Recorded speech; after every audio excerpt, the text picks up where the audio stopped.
Let's talk about the fourth deadliest cause of failure. Number 4 on our countdown of the things that are preventing you from reaching your highest level of success.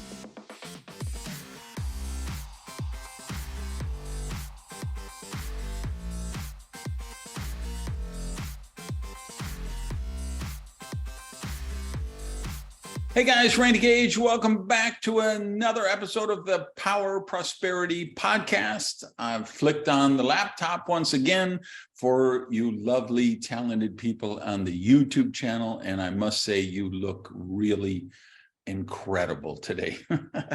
All right, so we're doing a countdown series. Last episode, we did the 5th deadliest cause of failure. And if you haven't watched that show, make sure you do.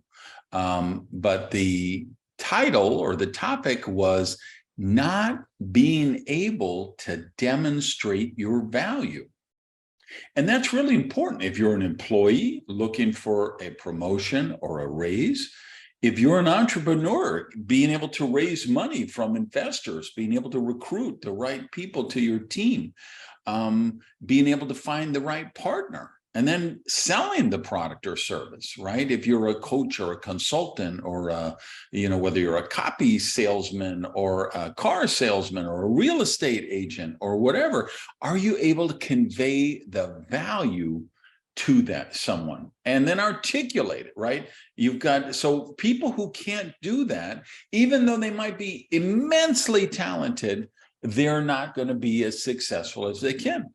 And they'll sometimes be less successful than people who have more talent, more skill, more value than them, but those people are able to express it better. So today, the 4th deadliest cause we want to explore is, and again, this isn't some empirical evidence based on double-blind study with 6,000 subjects. This is my experience being a speaker, author, coach, and consultant in the field of prosperity, writing more than 10,000 blog posts, more than 500 podcasts. Spoken to more than 2 million people across 50 countries. This is what comes up at the break when people come up to me and ask questions. This is what is coming into my DMs. And text, even from my closest friends. I'm so stuck, I can't break through it.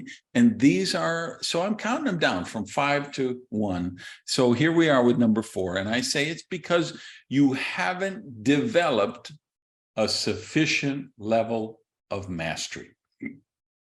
Let me repeat that.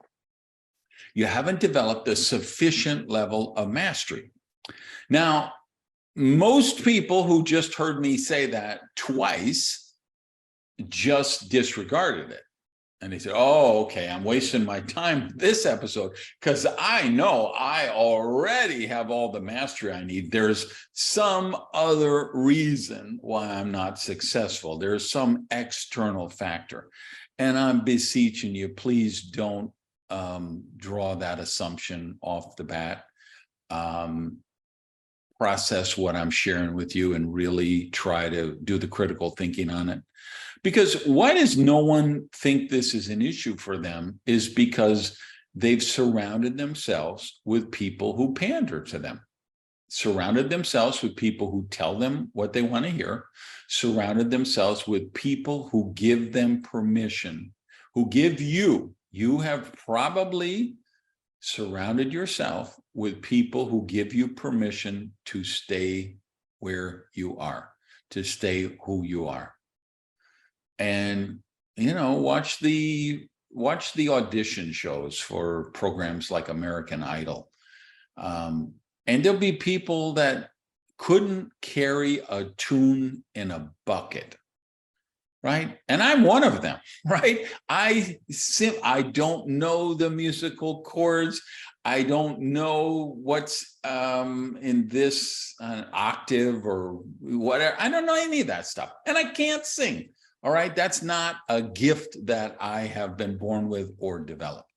right? So for that reason, I've never tried out for a singing competition. In fact, I don't even do karaoke, right? But there's so many people in my skill set, my level there, and they have people around them, their mother who takes them to the American Idol audition and tells them that the greatest singer in the world. That, we have so many things where everybody gets a participation trophy. And there's something to be said for that, right? Like when my softball team, when we go to the World Series, everybody gets a participation trophy because, hey, you came to represent your league. You did achieve a certain level of thing. But I'm not delusional enough to know that's the same as the ring I get when I win it, right? It's really important we know that distinction. And we got to be honest with ourselves and say, whether we're talking about being a poet, an architect, a salesperson, an entrepreneur, taking your company public, have you paid the price? Have you done the work? Have you developed a sufficient level of mastery that will allow you to be successful in that endeavor? The last time I got involved in the direct selling business, when I'd been out of the business for 7 years, and then I got back in, and boom, I was a multi-million-dollar producer within a matter of months. Well, what happened? In the 7 years I was out of the profession, I was developing skills, gaining knowledge, honing my craft. I've been the president of my church board, which is a volunteer organization. I've been president of the Chamber of Commerce, which is a volunteer organization.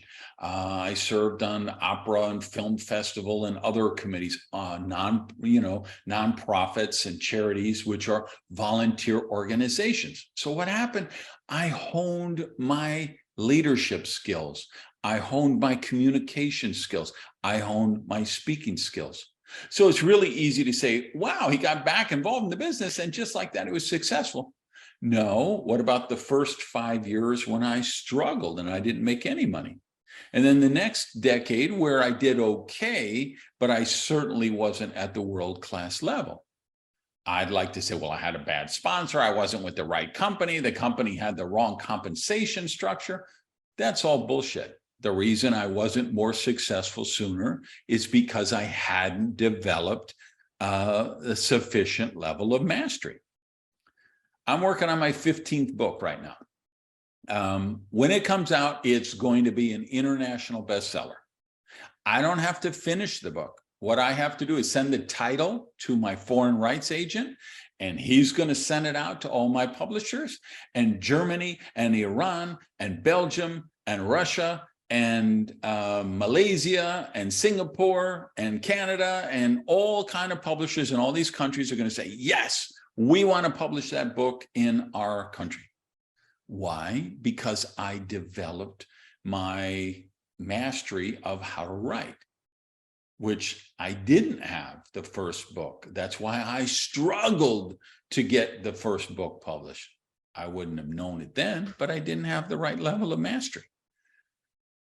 Every now and then I'll come across some video of some DVD I did back in the day, and I'll look at it and say, oh my God, I can't believe I was that terrible on the stage, on the platform. And now I'm in the Speaker Hall of Fame. Well, how did that happen? Well, I gave a lot of crappy speeches, and then I gave a lot of little bit better than crappy speeches. Then I gave a lot of satisfactory speeches, and then some good speeches, and then some great speeches, and then some world-class speeches. I honed my craft. I worked on my skill sets. I consciously decided to create, to work toward a level of mastery, which isn't some destination spot you reach. It's one of the steps on this journey of becoming the highest possible version of yourself. So one of the things I would like to suggest to you, first of all, is, honestly look at this with yourself and say, have I really created the level of mastery I need to reach the pinnacles of success in my profession? And if not, what are you willing to do for it? And one of the things I would suggest you work on is what I call a learning curriculum. Like right now, I'm learning Spanish. So what does that mean? What's my learning curriculum? I started with Rosetta Stone. I went to Duolingo. I started reading Spanish, websites. I started watching Spanish movies and television shows with subtitles. I started going to Spanish restaurants and speaking in Spanish. Of course, I live in Miami, so I can do that just about anywhere now, right? So instead of, ¿tú habla inglés? I can just say, you know what, let me just try to talk in Spanish. It's part of my learning curriculum. So you create learning curriculums for the areas that you want to get better in. And if you'd like to know more on that, I have a blog post that I think will really be helpful for you and goes a little more into depth. So if you go to randygage.com, and I'll put this in the show notes, but look for in the blog, if you're listening, I know a lot of you are on bikes or treadmills or whatever. Look for the blog section at randygage.com, and then the post is called Starting Your Reboot. And I go into learning curriculums there. And that's one of the things I really would challenge you to do. So here's the good news.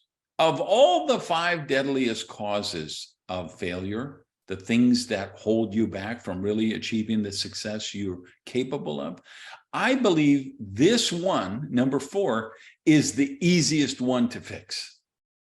Because all you got to do is be willing to put in the work.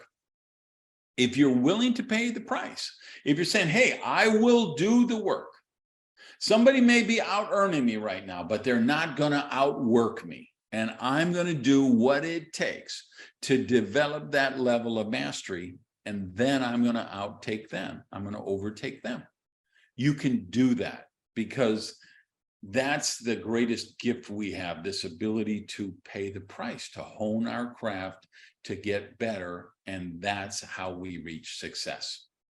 All right, so let me know what you think. If you're on the YouTube channel, hit me up down in the comments. If you're listening on the podcast, you can always hit me up on Twitter. And I will see you next episode, and we're going to explore the 3rd deadliest cause of failure. See you then.